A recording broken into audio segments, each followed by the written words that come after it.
Well, thank you all for joining us today for this virtual event sponsored by the Center for a New American Security, the International Republican Institute, and the Ronald Reagan Institute.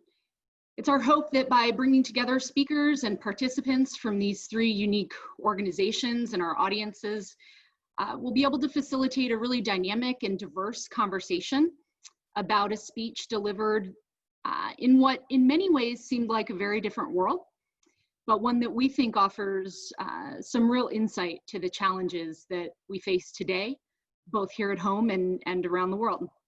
My name is Rachel Hoff. I'm the policy director at the Ronald Reagan Institute, which is the Washington, D.C. office of the Ronald Reagan Presidential Foundation and Institute based in Simi Valley, California. Let me first welcome our speakers, Richard Fontaine of CNAS and Dan Twining of IRI. Richard and Dan both wrote papers for the Reagan Institute's essay on presidential principles and beliefs, expounding on the Westminster Address and its relevance to today's world. So let me say that beyond their many professional accomplishments and accolades, which I will not review in detail today, I think they're qualified to lead today's discussion based on those merits alone. So thank you both for joining us. And thank you as well to everyone participating virtually today. We hope that you'll join the conversation by submitting questions via the Q&A box below, which we'll bring into the latter half of our discussion today. And as you do so, please remember to include your name and affiliation along with your question. One final note of administrivia, Cole Stevens from CNAS is our admin for today. So please direct any of your technical questions or administrative concerns and all of your complaints to him through also the Q&A box below, or you can email comms, C-O-M-M-S, @cnas.org. As a reminder, we are of course recording the session and there will be a video of the event available later today. So I'm going to begin by taking just a few minutes to do a bit of scene setting. It was 38 years ago today that President Reagan walked into the British Parliament at Westminster Palace. He was the first president ever to address both houses of Parliament, and he was going to deliver a foreign policy speech. But for those of you interested in events like this today, you know that it was no normal foreign policy speech. President Reagan used the opportunity as a call to action. He issued a bold challenge to begin a global campaign for democracy. At the time, doing so seemed somewhat unrealistic, radical maybe, foolish perhaps to some. In 1982, of course, the Iron Curtain divided the free and unfree world. The Soviet Union was expanding its empire, and the USSR actually held a military advantage over the US, both in terms of its nuclear arsenal and its conventional weapons. In the democratic world, even, things were not so well. The US and the UK alliance itself faced a bit of strain as the war raging in the Falklands tested that special relationship. But even in that context, President Reagan spoke in terms that saw past 1982, saw past the Cold War. He envisioned the fall of the Soviet Empire into the ash heap of history and the spread of freedom around the world. He spoke of democracy in optimistic terms, using flowery language, saying that democracy was a not at all fragile flower, but that still it needs cultivating. He asserted that if the rest of the century were to witness the gradual growth of freedom and democratic ideals, we must take action to assist the campaign for democracy.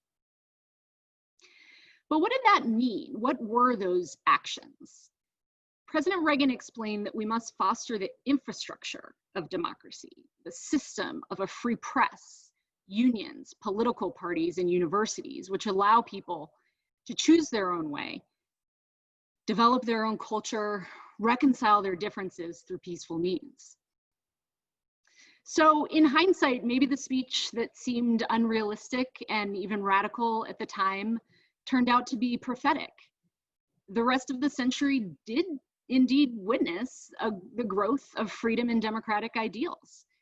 In 1982, Freedom House counted 54 free countries among the nations of the world. And by the end of the century, that number had increased by more than 50% to 86.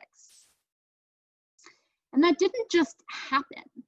Maybe the speech wasn't prophetic as much as it was a catalyst.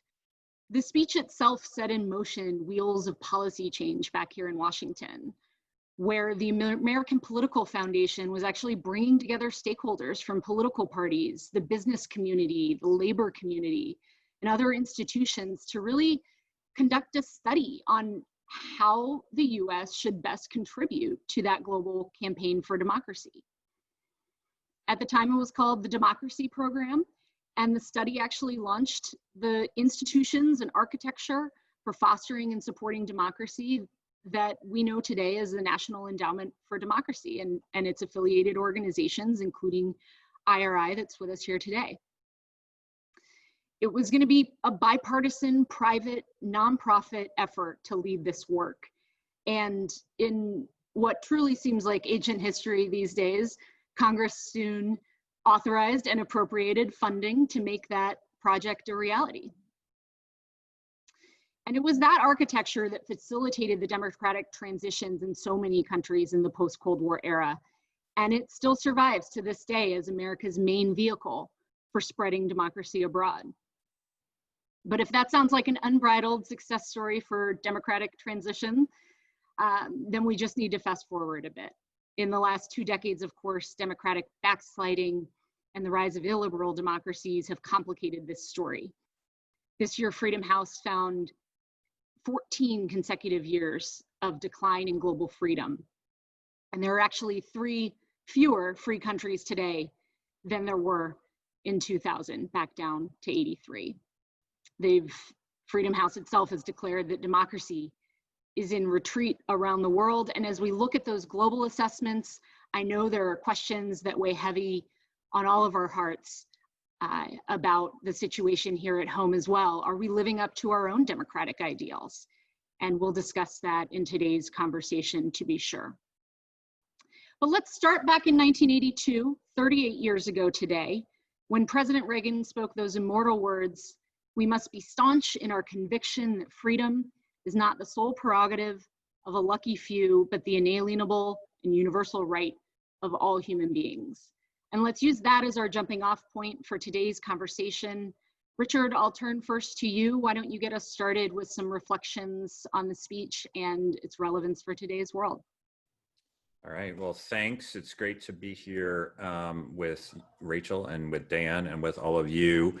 It's pretty remarkable to read the speech now, and if any of you haven't had the chance to do it, or if you haven't done it in a few years, go back and take a look. It's a radical document in many ways. I mean, it is radical both for its times, because as Rachel pointed out, it was almost the inverse of the conventional wisdom at the time.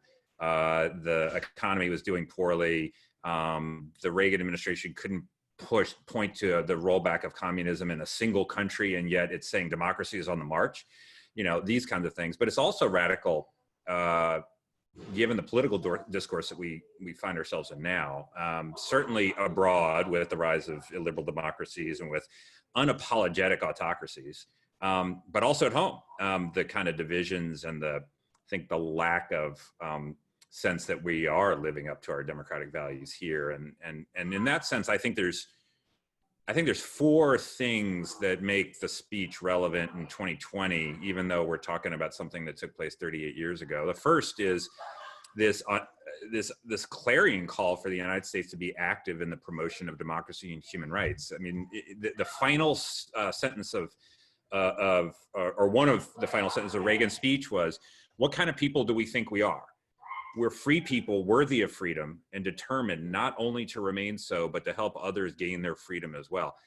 I don't know about you guys, but it's almost inconceivable for me to see the President of the United States today saying that, or seeing most of the candidates campaign on something like that, as opposed to something much more modest, much less expansive, much less imbued with our values right now. and so this clarion call, I think personally, is the kind of thing that we could use a lot of right now. The second, as we're saying, is the speech came at this unusual moment. You know, the United States and the West weren't doing well. It wasn't just the United States, it was Britain and Canada and Japan and everywhere else. And if you look around today, you see pandemic, you see systemic racism that now has been so amply highlighted, protests, division in the country. And it's easy to look at that and say, look, we're so flawed that one, we have no sort of standing to promote democracy and human rights abroad. And you know, and this isn't the way of the future anyway, because of this democratic recession and things like that. And I think part of Reagan's speech was to point out that, you know, we should be about perfecting ourselves and not only looking externally, but also not letting the campaign to support democratic and human rights actors externally wait until we're perfect here, because we'll be waiting forever if that's the case. So we should be perfecting ourselves and constantly moving forward domestically while we're actively trying to support things abroad. The third is that, you know, again, it sounded maybe boilerplate back then and even a few years ago, but Reagan said that freedom was, quote, the inalienable and universal right of all human beings. That didn't seem controversial even a few years ago, but now you hear in the United States and in other places, you know, well, there are other models that may be equally legitimate. You know, some people are not ready for democracy. Some people, by virtue of their history, by their socioeconomic development, by their religiosity, whatever it is, are more attuned to, you know, the Chinese model of democracy, as they like to call it, right? That you know, is autocracy, but they call it Chinese democracy. Reagan believed in the superiority of the democratic ideal, that was the legitimate form of government that rested on consent of the governed as measured through periodic elections. And he called for a process, a direction, a basic code of decency, not an instant transformation, but move in the right direction. And I think that's another thing that we could use a little of today. And then the last point I would just make is, you know, the speech is also, you know, back then the threat to democracy from abroad was from Marxist-Leninist communist states like the Soviet Union. Now we have this challenge where we have to defend our democracy against attacks from China and Russia and others that want to weaken us by dividing us, by making our democracy and our democratic practice less effective. And then we also have this threat by having too many imperfections in our own democracy of not being able to generate the national solutions that we need to big problems. And so, you know, like Reagan, I think it's time to aspire to the ideal, the democratic values and the human rights, and the notion that in the United States and elsewhere, we're building a more perfect union. We will never be perfect, but we need to be moving ever closer toward the notion of a perfect union so that it is more perfect, more of an example to the world, and more democratic and free for everybody who lives here. So for those reasons, I would suggest people go back, and if you're looking for a little inspiration, you could find it there. Well, thanks, Richard. Dan, let me turn it over to you for your initial reflections on the speech. Thanks, Rachel. It's so great to be with you and the Reagan Institute and with Richard and CNAS. I'm big fans of you all. I would also like to announce in this forum that Richard Fontaine has my vote. I hereby endorse him because, you know, I think he just hit it out of the park with those comments. So I don't want to retread them. Maybe I can just expand and extend them a little more. And Rachel, that's really to start by taking on a couple of the points you laid out in your excellent introduction. One is that despite democratic malaise in the West, and part of what Freedom House and other groups are identifying is in many respects, instances where democracy is not working very well, right? That doesn't mean people don't want democracy. Actually, it turns out we work in nearly 100 countries at IRI, all over the world. And actually, where people were not born with the extraordinary rights and freedoms and institutions and processes that we enjoy in the United States, frankly, they almost want them more, right? It is actually in Hong Kong and in Venezuela and in Sudan and Algeria where people are fighting the most in ways that are the riskiest for the values that we're talking about today and that Ronald Reagan laid out. So I know we have a lot of ground to cover and we'll come back to a lot of this, but I would just like to say, I don't accept the argument that somehow people are walking away from the democratic ideal. It is correct to say that, frankly, they are correctly disappointed with how democracy is performing and how democracy is under-delivering in many countries. So that's one comment. A second comment is that Reagan's optimism, we need a little more of it today. He came out of a decade in America that was one of the worst decades in modern American history, right? From the protests of 1968 and the violence that accompanied them, through the ugly end of the Vietnam War and the retreat that led to the North Vietnamese takeover of South Vietnam, to the Soviet invasion of Afghanistan late in that decade, to the oil price shocks that put America into one of its worst, perhaps its worst post-war recession. The 70s were not a great decade, it turns out. Here comes Ronald Reagan early in the 1980s with this unbridled confidence in what we stand for and what we believe. And it goes to something Richard said, which is that these are ideals. We're never all going to meet them, personally or as a country. But these are ideals to strive for, and they are more powerful ideals because they are universal. They're not actually American, they are universal. I would like to say something about what's happening in our country, which is that Americans' great support historically for democracy in the world is tied to our own struggles for justice and dignity and freedom at home. These are not separate things. It's not that we want human rights and rule of law and democratic accountability and responsiveness for people overseas, but somehow we want them less here. Of course, we want these values the most in the country that we live in. And that our own struggles, including the civil rights struggle, the extraordinary story of that continues to unfold, that is part of what makes us American.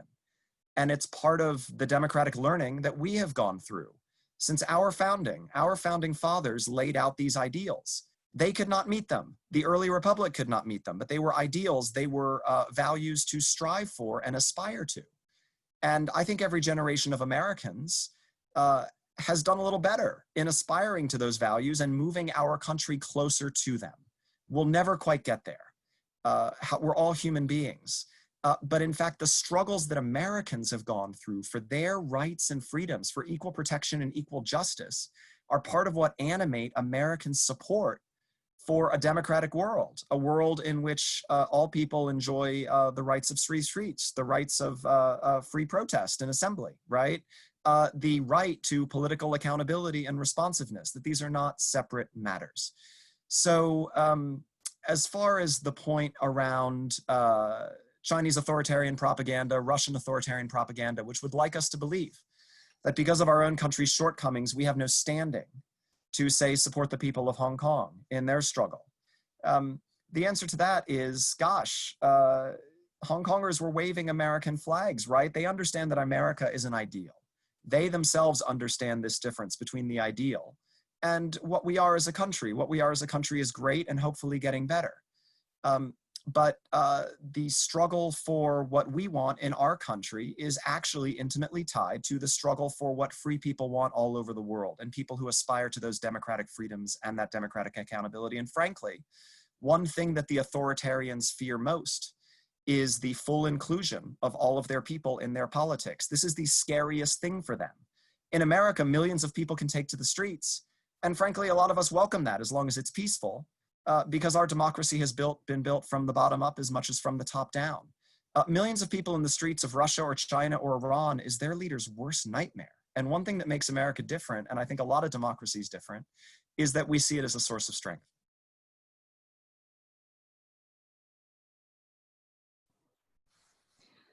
Well, thank you very much. I think those are really great insights to get the conversation started today.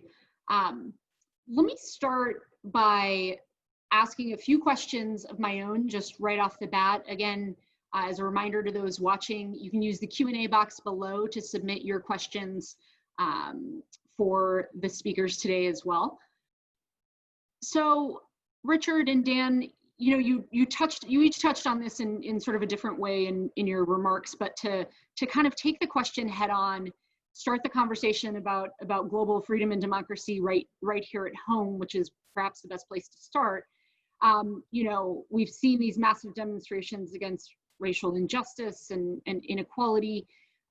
We've seen the response, in some cases, a violent response against peaceful protesters.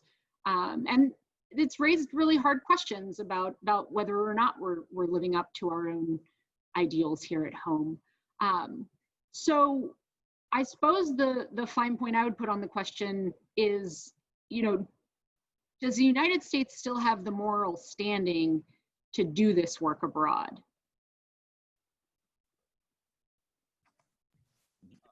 Dan, you want to go I ahead? think we absolutely do. I've had people from all over the world reach out to me in the past week and say, we appreciate what's going on in America. We see how it ties to our own struggles in our countries, right? We in the democracy community that works out in the world, we don't say America is superior, America is the best, you should import our model. Actually, we say, here's what we've learned in building our democracy. Here's what we've learned partnering with people in many other countries, activists, leaders, citizens, in helping them build greater democratic accountability and standards in their country. Here's what we've learned, and we can help you, right? Democratic best practices, sharing, not just based on successes, but based on what hasn't worked or struggles that are ongoing. So, again, this comes down partly to narratives. The Chinese Communist Party would like everybody to think that every Hong Kong protester is a foreign agent, right? They cannot swallow the fact that the people of Hong Kong actually want to live in a free society. I mean, that's true replicated around the world in many countries. There were many dictators and sort of budding dictators who, as soon as COVID struck, before the convulsions of the last week struck America, as soon as COVID struck, they said, oh yeah, political opposition is bad for our country's health. They began an immediate program of persecuting political opponents. They had those plans in the drawer. They were waiting for an opportunity to use them. So I do think we need to not fall subject to arguments from abroad that somehow we do not have standing to do this work. We're not hearing that from people abroad who actually want help and support and solidarity in building their democracies. Actually, we often hear that from leaders who are not accountable, who are not elected, who are not responsive to their own citizens. And they would like to live in a world in which democracy is not seen as superior to other forms. They would like to live in a world where America is cut down a notch or two and not seen as a great beacon, right? So we should not feed into that narrative, and we should reflect what is best about America, which is the fact that peaceful citizen engagement has made our country a better democracy and a stronger country. Yeah, I think just to add a couple thoughts here, that's the big elephant in the room right now, which is how can a country that has such divisions doesn't show a great deal of competence in dealing with a major pandemic on the one hand, and turns out to be a country where, an African-American man can't get a cup of coffee in Minnesota without getting killed by the police. How can we preach to others about what they should be doing? Let's look at the mote in our own eye kind of thing before we go look at the one in someone else's. And I would say that we should acknowledge that inconsistency, both between what we say publicly to other countries and privately, and what we do at home, and in terms of our foreign policies, that hurts the cause. It hurts the cause because it generates skepticism, exactly the kind that we're addressing right now. So, I mean, John F. Kennedy pledged to bear any burden and pay any price in the defense of freedom, while African Americans couldn't vote in the South and were getting, fire hoses and attack dogs unleashed on them. In terms of our foreign policy, I mean, Jimmy Carter elevated human rights to the top of his foreign policy, but praised the Shah of Iran as an island of stability. Turned out not to be much of an island of stability, but, Jimmy Carter. In the Bush administration, people said, well, you have a freedom agenda at the same time you have Guantanamo and black sites. Tell me how that all nets out. And of course, those things very often are inconsistent, and we should, I think, acknowledge that and use those as an additional spur to perfect ourselves at home. But that said, there's a couple of other points that I think are important. One is that we shouldn't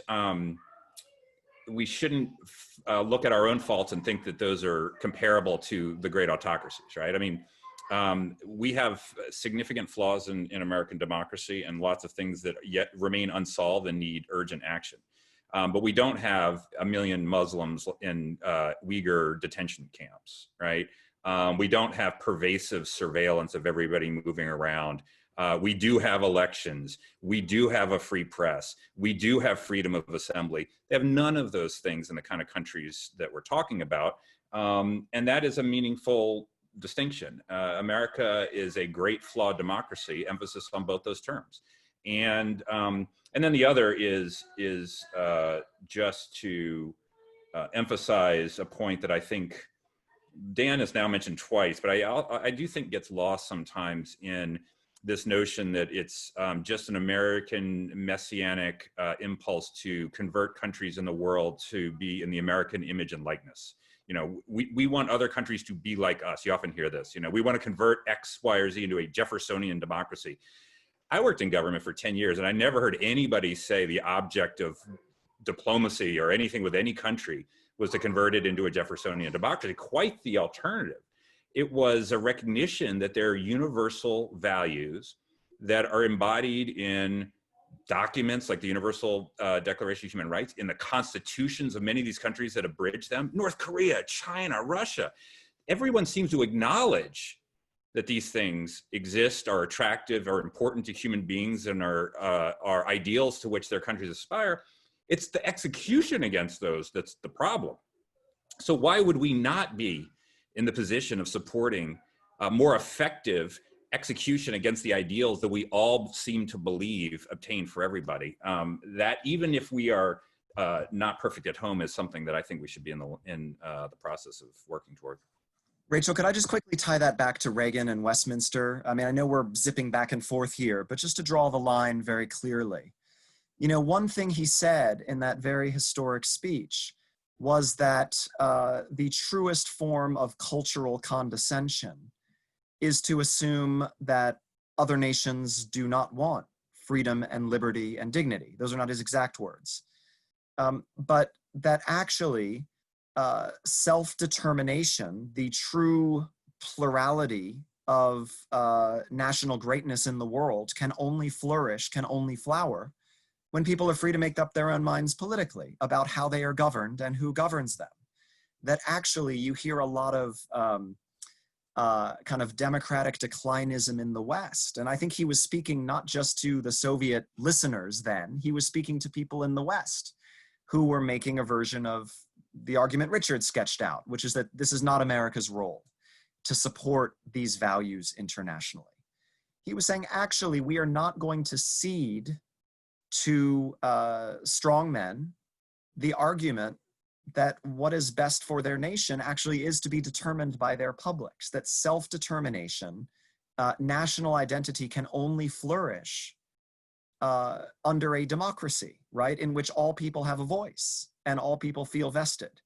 And it's really powerful, and it's really true today. People have not been in the streets of Algeria or in the streets of Bolivia or in the streets of Ethiopia and Armenia going back a year or so because they want something that's American.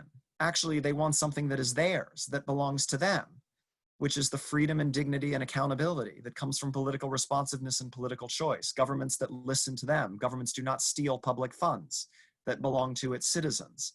And so it's funny, I do a lot of these conversations. This is a very good one. Americans always think it's about us. And it may be time for us to concede that actually it's not about us. These are things that people want irrespective of us. But we do have a voice and a vote in standing with them. And it is our duty to support free people, just like we were supported in our own aspirations for freedom from the British Empire. That's great. And Dan, you should know you never have to ask permission to quote Ronald Reagan or to bring the conversation back to President Reagan. The answer will always be yes. I'm actually going to pull in an audience question here because I think it sort of pulls in at a different aspect of this thread about what's going on at home. And I mean that sort of in the broadest sense with kind of the free world in these efforts. So the question comes from John Sullivan, who says that he's former CIPE, so part of that NED umbrella himself in the past, who points out that many commentators see populism and polarization as the greatest threats to democratic performance and stability. And what should we do about this? And how do we rebuild a sense of democratic values and practices? I'll take a stab at this. I think actually it starts by, and again, this ties in a little bit to the conversation thus far, into acknowledging that what happens at home doesn't stay at home in a couple of different ways. One, you know, the American response to coronavirus, which I wouldn't necessarily put in a democratic values thing, but I would put in a competence of democratic governance basket. The response to that, and then the Black Lives Matter movement and what's happened on the streets and things like that, has been catnip for the autocratic governments around the world. So, you know, the Iranian foreign ministry had held an English language briefing in which the spokesman teared up by saying that, you know, they stood with African Americans who were being abused by the police in the United States. The protests were on the front page of North Korea's newspaper. The Chinese have, you know, made this about a contrast between their sort of tech-fueled, as they would put it, hyper-efficient autocracy that can build a hospital in 6 days and, you know, doesn't have these kind of protests because they crack down, and you know, what's a little freedom of speech here and there, or freedom to choose your governance, if the alternative is sclerotic, divided democracies where only a share of the population actually enjoys its rights and the others do not, and is not competent to respond to events or to marshal national solutions to the problems that divide it and things like that. We help their arguments when we don't do things well. So we need to acknowledge that. That should be yet another spur to try to deal with this. The much harder question is, you know, how do you deal with this? And I think there it's country specific and everything else. I mean, there's clearly the rise across multiple countries of a nationalist populist wave, which on its own doesn't have to be negative in any way. It's how this has manifested itself in electoral choices and the way governance happens. You know, it's not a bad thing to be a patriotic American or a patriotic Brit or patriotic whatever else.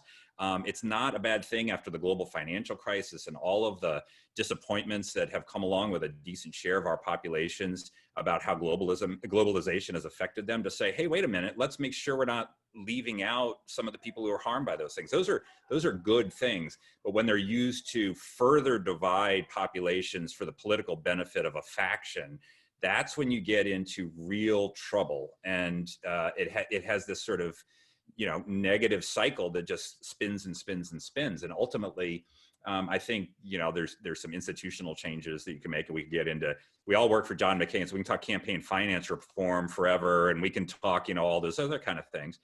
But it also comes back to the kind of behavior that the public is going to reward or penalize. I mean, politicians will gravitate toward those things that will get them elected and keep them in office, and gravitate away from the opposite, right? So, you know, ultimately it does come down to that, what the public, the voters actually value in these democratic countries. And that's no easy task to, you know, it goes in waves, as we've seen.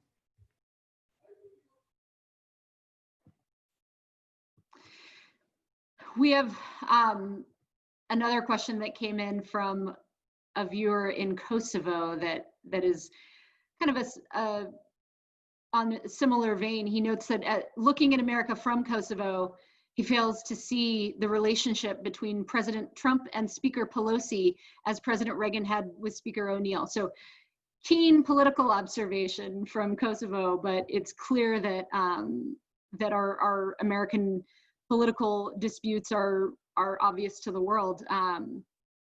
So he wonders, decades after President Reagan's speech, are we straying from our own path as the world's greatest democracy? And what can activists do to put the world back on track to follow Reagan's path? So I'm afraid I probably don't have the silver bullet answer, Rachel. But I am struck by something actually Senator Tim Kaine once said to a group that included me in the audience. He said, you know, politicians in a democracy respond to people, respond to their constituents. And frankly, as a politician, and I'm consciously quoting a big D Democratic politician here, he said, we are responsive to our constituencies, and often, you know, we have partisan constituents. He said, you know, one thing for all of us to do, if you are genuinely interested in bipartisanship and kind of cross-cutting solutions in this country or any other country, is every time you talk to a politician, write a politician, comment about a politician, ask him what he or her, ask he or she what they have done with a member of the other party. Richard mentioned that all three of us worked for Senator McCain. I came of age in my very modest political life working for Senator McCain at a time when actually the only way we could legislate anything in the US Senate was to do it with a member of the other party. That actually was how the Senate worked. And that was actually how you got legislation delivered to the president's desk, was to do it together in a bipartisan way. So that's one thought, is to make sure that our leaders feel like they have the right incentive structures to reach across the aisle on matters of national importance. That's one. And frankly, that's true. I mean, that's as true as in Kosovo as it is in the United States. I mean, I'm speaking partly here as somebody who works out in the world, not in America, in my day job. That is the kind of thing that citizens are hungry to see all over the world. One thing that has reinforced partisanship, not simply in the United States, but all over the world, as well as various forms of populist nationalism, is social media, right? Ronald Reagan and Tip O'Neill did not come of age in an era of Twitter and just the astonishing velocity and ferocity of social media, including its amplification of more extreme voices. So I do also think there's a tendency for us to look back on the good old days in American politics. My friends who worked in the Reagan administration and in other administrations in the past, the Carter administration, the George Bush 41 administration, you know, they would often say, you know, they didn't feel like good old days to us. We have a tendency to be nostalgic about the past in American politics. And I think one thing for us to do is to be future-oriented. It is for us to help politicians navigate some of the partisan and populist currents. And frankly, a lot of that comes down to having strong and effective institutions, right? We're very lucky we have those in the United States. That's what's helping us get through the current moment. Many countries have much weaker institutions. I have on my bookshelf behind me the book Why Nations Fail. Why nations fail in their democratic experiments is when their institutions are not stronger than individual leaders. And that's a lesson for us all as we think about where we want to invest. Maybe I can just add a couple quick thoughts here, because, you know, for I think obvious reasons, we're spending most of the conversation talking about how we improve ourselves at home, and therefore have the standing, the efficacy to be able to do things abroad, rather than spending most of the time talking about what's happening in all the countries where places like IRI are working, where we have a human rights agenda or democracy agenda and things like that. And that's entirely appropriate. And I think there's, you know, when the question is sort of how do you get beyond the divisiveness and the polarization and you know, any straying from the path of great democracy, I think there's obviously multiple answers to this, depending on what level you're sort of looking at things. So, I mean, you could talk about ranked choice voting all day and the potential for that to reduce, you know, polarization. I'm not an expert in that, and I can't tell you if that's a great idea, but I know a lot of people who do think that's a great idea. Yeah, there's a media education aspect to this. I mean, I remember when I was a kid and I would walk through go through the grocery line with my mom. When the Weekly World News would say, you know, Tom Hanks is an alien that descended from Mars or something, she didn't believe it, and I as a kid didn't believe it. But, you know, that was because everybody kind of knew how to evaluate source of information as opposed to, you know, the local paper over on the side that they would trust as the authority. And obviously that's been blown out of the water, but there's a whole nother generation that you know, we need to get clear on how to evaluate sources of information, which is one of the fundamental building blocks of how you deal with each other in a democracy. If you can't agree on the facts, you're not going to agree on your opinions. And then, you know, to the degree to which we're talking about the issues of today, part of this is taking the opportunities when they rise. So the protests in the streets today are not a problem. The racism that gave rise to the protests in the streets is the problem. The protests in the street are an opportunity to deal with the underlying issues that have divided us in greater and lesser ways for centuries. It's a catalyst to be able to do something. And, you know, I know people in the House are starting to work up legislation on policing, and there's other ideas out there and things like that. But, you know, one answer to the question is take these opportunities when they arise. When you have protests in 400 different cities around the country in all 50 states, all clamoring for a greater degree of justice and sort of unity in society, take the opportunity, generate political will, and actually push that into something that's going to be focused on outcomes that can actually improve the situation, whether it's legislation or stuff at the state and local level and things like that. Let me take a bit of a turn in the conversation and look again at sort of more US foreign policy.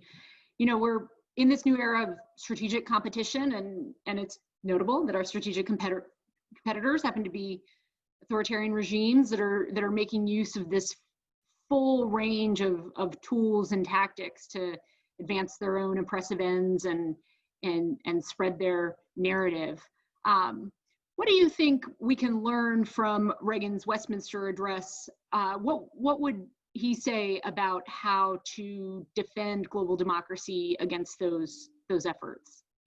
So Rachel, I'm so glad you mentioned the term defend democracy, because one thing that is happening that frankly is a little different from what was happening in, say, the Reagan years, is that great power autocracies are actually playing offense. They are not simply playing offense by virtue of military force of the kind the Russians have deployed in the Middle East or in Ukraine, or the Chinese have deployed in the South China Sea. They are playing offense with what, if they were democracies, we would call soft power instruments, right? They are using misinformation, they are using disinformation, they are using all forms of social media hacks, they are using various forms of broadcasting to actually assault our democratic integrity and that of our allies. I mean, they are literally meddling in the elections of democracies. Which is something that a lot of that rather unsophisticated Soviet propaganda almost could not have dreamed of, right? So part of our agenda, if we're going to have a serious conversation about great power competition and appropriate strategies with which to wage it, part of our agenda needs to be thinking about our soft power toolkit. It was this soft power toolkit that Ronald Reagan invoked in 1982 in these dark, dark days of the Cold War. I mean, I remember the early 80s. You know, people were actually afraid of a nuclear exchange, right? Kids were taught to hide under their desks at school in the event of nuclear fallout coming their way. So it wasn't just theoretical. But Reagan understood that actually, as he said in the speech, you know, the way we will win against the Soviet Union is not through bombs and guns. He said, this is a test of will and ideals. And we think our ideals are superior, that they are better, because more people in the world want what free societies enjoy. And in a way, that's a secret weapon for the United States to double down on those values as part of great power competition against autocratic forces. He talked about how in the dividing line in Europe, literally where the Iron Curtain fell across the middle of Europe, NATO forces faced east toward the Soviet Empire. He mentioned in the speech that Soviet forces in East Germany and other countries also faced east, because what they were worried was not that NATO would invade the Soviet Empire. They were worried that what would happen when the Berlin Wall came down would happen sooner, which is that so many people would try to get out of the Soviet Union and sort of make a dash to freedom, and that is what would bring it down. He invoked this in 1982, which is quite extraordinary, right? So part of what we need to do, I mean, I know Richard will have smart and specific ideas, but just to generalize, is we need to understand that free societies are going to be better partners, that protecting the democracies of our allies from foreign disinformation and subversion is actually going to be part of running a smart great power competition, and that frankly, as Americans, money we spend on investments in broadcasting objective news into countries or supporting democratic development in many countries, that might be money better spent than money buying aircraft carrier battle groups.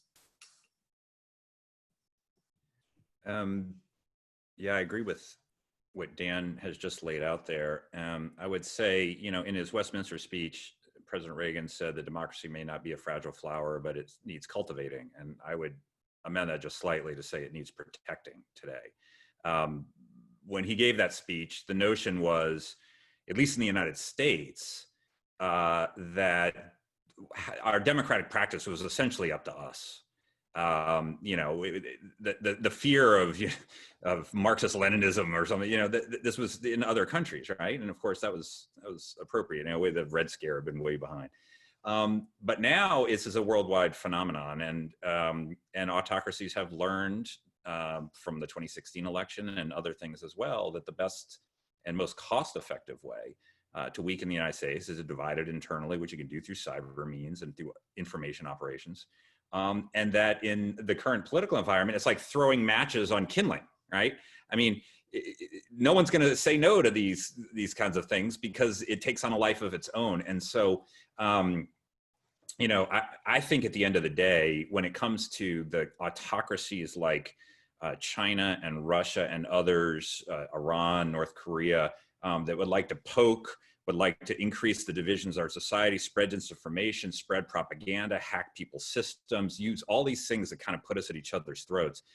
We have such a large surface area to defend in this country because we're a big open society and you can't lock everything down. So I think as much as there is on the defensive front in order to defend cyber systems and try to purge bots from social media and identify Russian trolls and all these other kinds of things, all important, but I think there has to be offensive imposition of costs. I mean, if you're Vladimir Putin and you look at 2016 and you say, wow, it's 2020 and they're still at each other's throats over what happened in that election based on a relatively modest financial and at least somewhat plausibly deniable operation. I mean, this is like, you know, the lesson is repeat, unless the costs, the next time you tally the expected cost of benefits, the costs go much higher because the benefits seem pretty damn high. So I think we've got to impose costs and that we have to do this internationally. I mean, when the French election was hacked, it was a French issue for the French to deal with. When the Chinese get involved in the Australian political system, it's an Australian issue for the Australians to pass domestic legislation and protect themselves. The 2016 election was about the United States and Mueller and what are we going to do and all this other stuff. You know, but yet if a Russian tank moved into the Baltics, it would be an alliance issue. If a Chinese frigate showed up on the coast of Australia, it would be an alliance issue. And you know, what's likelier? So we know that these things are going to continue to happen and they have to be dealt with together among allied, the democratic countries that have, you know, support and power behind them. Yeah, that seems right. There's something that's really clear in the Westminster speech where President Reagan, you know, it's not fundamentally defensive in nature. It's not just about pushing back against communism, but about spreading democracy and advancing human freedom and human dignity.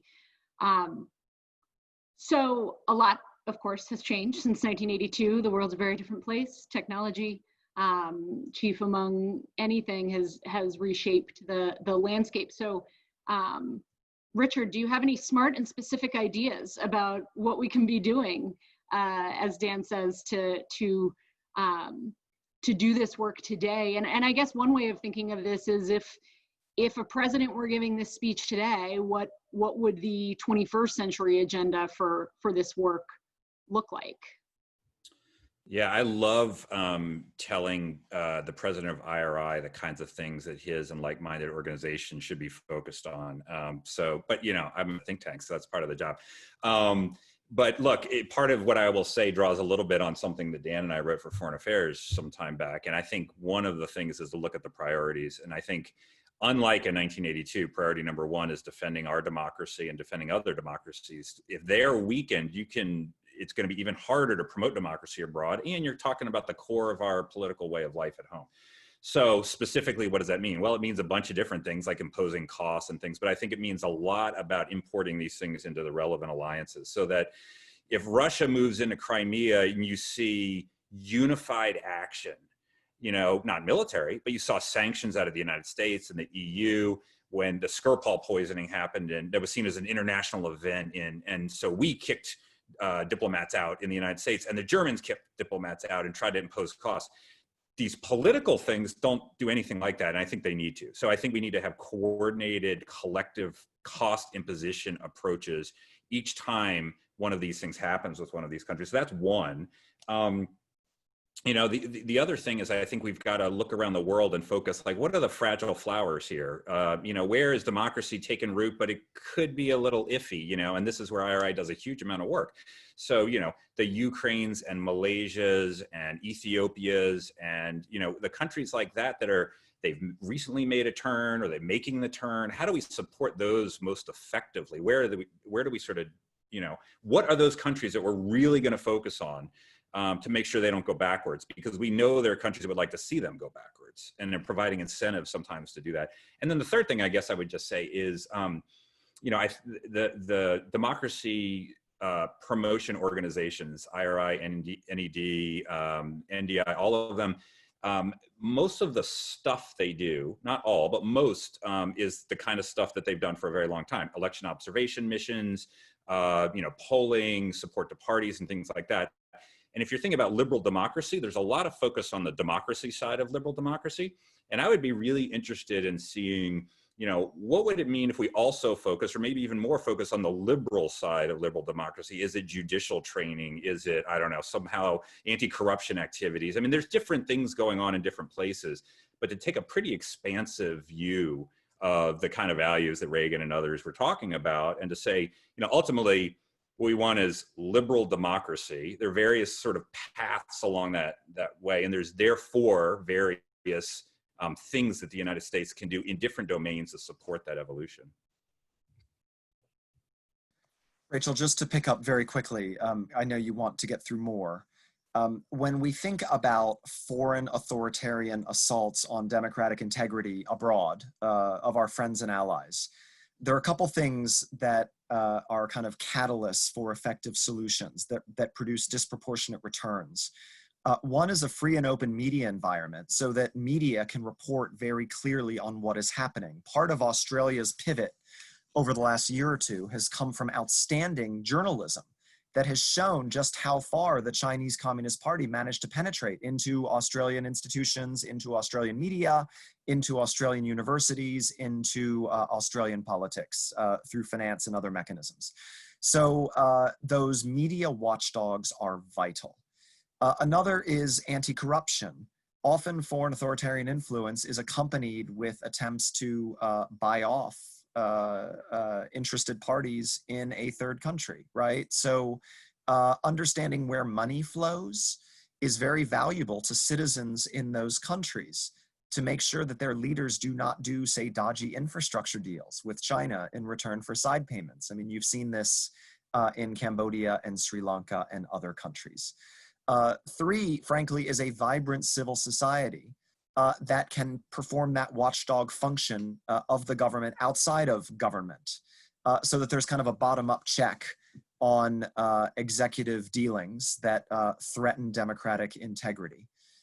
And then fourth, a lot of very strong, much stronger parliamentary oversight. I mean, one thing we have seen with, say, Orban in Hungary or with Duterte in the Philippines, just in the recent period under COVID, is kind of an amassing of executive powers in the hands of one man. And then that one leader using those extraordinary executive powers as a weapon against political opponents. And so when we think about protecting democratic integrity, how do we actually play defense? Part of this is making sure that individual leaders, even if democratically elected, do not control all the levers of power, and they have those parliamentary and media and civil society and judicial watchdogs so that power is dispersed. I want to end with one more question from the audience, and it's a really practical one, so hopefully it'll be a nice place to close out the conversation. They ask what you believe President Reagan would have done regarding the current situation in Hong Kong if he were president today. So obviously the US cannot risk provoking a war with China, the viewer asks, but is there another way to pressure China to take a step back and protect Hong Kong's autonomy? Well, since we're in the realm of the speculative, I think he'd probably call Margaret Thatcher and ask her what to do with her colony. But if he were president today, he might also call London and a few other countries again in a coordinated response among the democratic countries. I mean, everyone wants to avoid war or confrontation with China that is so severe that it really gets dangerous or infringes our interests. To that degree, there's safety in numbers, right? And you know, a unilateral withdrawal of Hong Kong's special trade status by the United States is not going to mean the same thing as a change in the trade status of Hong Kong by 20 democratic countries around the world, including the G7 economies. I'm sort of making this up. I don't know whether you could get them there, but Reagan might try to get them there. You know, there's some interesting ideas kicking around, and I don't know whether Reagan would do this, but he did push an amnesty bill, which he called an amnesty bill at the time in, what, 1985? And so he was open more than most of our political leaders today to foreigners coming to the United States and living here. To sort of foment a brain drain in Hong Kong, create a special category immigration visa. It could be a HK1 visa. And we'll create 100,000, 200,000, whatever it is. More, I don't know. And for skilled people in Hong Kong who wish to get out of what looks like a looming autocracy and move to the United States with an eventual path to citizenship, it'd be good for the United States, it'd be good for our economy. We would only create an opportunity. No one would be forced to do anything, and it would create an opportunity for people who don't want to exercise their skills in industry in a place that's turning increasingly autocratic. So, you know, there's ideas like that. I just to get philosophical for our last second, I do think, however, there's a threshold question that at least it's not clear to me on where a lot of our elected political leadership really comes down today. And that is, how much do we really care about other people in other countries and the way they live their lives? How much do we really care about their freedoms and their rights? I mean, of course we care abstractly, but if we're going to care, it's going to impose some costs, either costs in the activities we're doing to support them, or costs when the autocrats bite back because of what we've done, or costs because it shoves out something else on the agenda. There's always going to be costs. Do we care enough to bear the costs? I mean, if you take an America first perspective to its logical conclusion, then let the other people live, or not, I guess, as the case may be. But like, you know, we're about what happens here, unless you can make this logical link that what happens over there doesn't stay over there, which I think you can, but that's a different argument. And I think where Reagan would come down is, as he said in his speech, we do care. Why do we care? Because we're all human beings, and we're united by this belief that there are universal values to which and rights to which everyone is entitled. So when those are abridged, it's an offense against all of us, not just people in Hong Kong, not just people in Russia, not just people wherever it is. It's something that should offend all of us and galvanize action where it can. And that is got to be the starting point for any of this. So Rachel, I know we're out of time. You know, Boris Johnson and his announcement that Britain would open its arms to 3 million Hong Kong citizens, or however many need to flee in the face of extraordinary political persecution there that looks to be coming. That was Reagan-esque, and that was Thatcher-esque. And so I think Richard's right that we would do that. We would say China's loss is America's gain. That's one. Two, I think President Reagan would think about moving the US just at least a little closer to Taiwan as a successful Chinese democracy that does not want to be Hong Kongized or Finlandized by the Chinese Communist Party and a really aggressive form of Chinese foreign policy that's in display under Xi Jinping. And so it would be an allies first approach. It would be a let's open our arms approach. And it would be, let's create more situations of strength to build deterrence because free people need to stand together. And that includes the United States and the free citizens of Taiwan, as well as the citizens of Hong Kong. Well, thank you both. I think that's a great place to end, looking at the enduring relevance of these principles for the world we face today. Thank you to Richard and Dan for your for the conversation, and thank you to you all at home for joining us today.